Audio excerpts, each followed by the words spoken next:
Memasuki hari kedua, pasar murah yang berlangsung di Lapangan Merdeka Kota Ambon terpantau sepi pengunjung.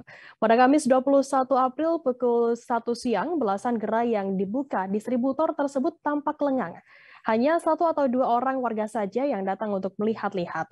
Salah satu pengunjung, Dian, 27 tahun, mengatakan pasar murah ini tidak menjadi spot idola warga karena harganya nyaris mirip di toko lain.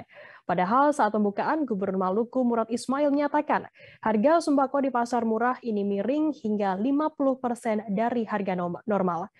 Informasi lebih lengkapnya akan disampaikan oleh rekan jurnalis kami dari Tribun Ambon. Ada Ridwan Tuasamu yang akan melaporkannya. Silakan rekan Ridwan.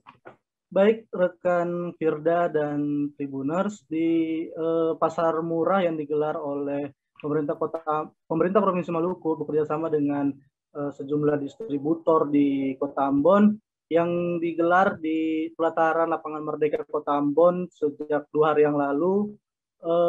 Di hari kedua kemarin, bahkan hingga hari ketiga hari ini, pantauan kami di lapangan memang pasar murah tersebut jauh dari kata ramai, Tribuners.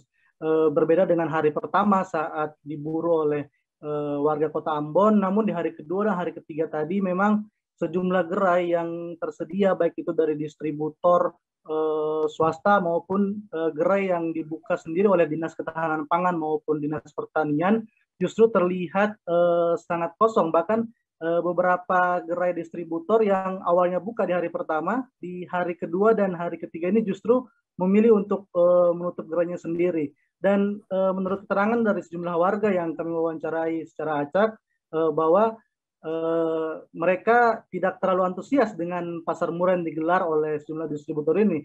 Pasalnya, pasar murah yang digelar ini tidak benar-benar menunjukkan bahwa distributor ini berniat untuk menjual sembako dengan harga yang murah. Karena contohnya telur yang dijual oleh beberapa distributor seharga 45.000, bahkan ada yang 46.000, justru harganya sama saja dengan harga yang dijual oleh sejumlah toko telur di pasar tradisional Kota Ambon. Ada juga beras yang berukuran 5 kilo dijual seharga 55.000. Ada juga kemudian terigu berukuran 1 kilo yang dijual dengan harga 11.000. Menurut warga, harga-harga tersebut nyaris mirip atau bahkan mirip dengan yang dijual oleh toko-toko tradisional di pinggir jalan. Sehingga memang menurut warga, spot pasar murah di Lapangan Merdeka yang rencananya dibuka hingga hari Minggu mendatang ini bukanlah menjadi spot idola untuk warga Kota Ambon, karena ketimbang panas-panasan membeli sembako di pelataran Lapangan Merdeka, mereka lebih memilih untuk membeli di toko-toko di dekat rumah mereka masing-masing. Sehingga sejumlah warga pun berharap kepada pemerintah Provinsi Maluku di tengah Ramadan dan menjelang Idul Fitri 1443 Hijriah pekan depan ini, pemerintah benar-benar bisa menyediakan pasar murah yang menyediakan sembako-sembako dengan harga yang miring seperti yang dikatakan oleh Gubernur Maluku Murad Ismail pada saat pembukaan lalu, yang katanya pasar murah itu digelar dengan harga sembako yang miring hingga 50%, sehingga harapan warga Gubernur Maluku bisa menepati janjinya tersebut. Demikian laporan saya dari Ambon, rekan Firda. Baik, terima kasih rekan Ridwan Tuasamu dari Tribun Ambon atas laporannya. Selamat bertugas kembali. Terima kasih sudah nonton. Jangan lupa like, subscribe, dan share ya.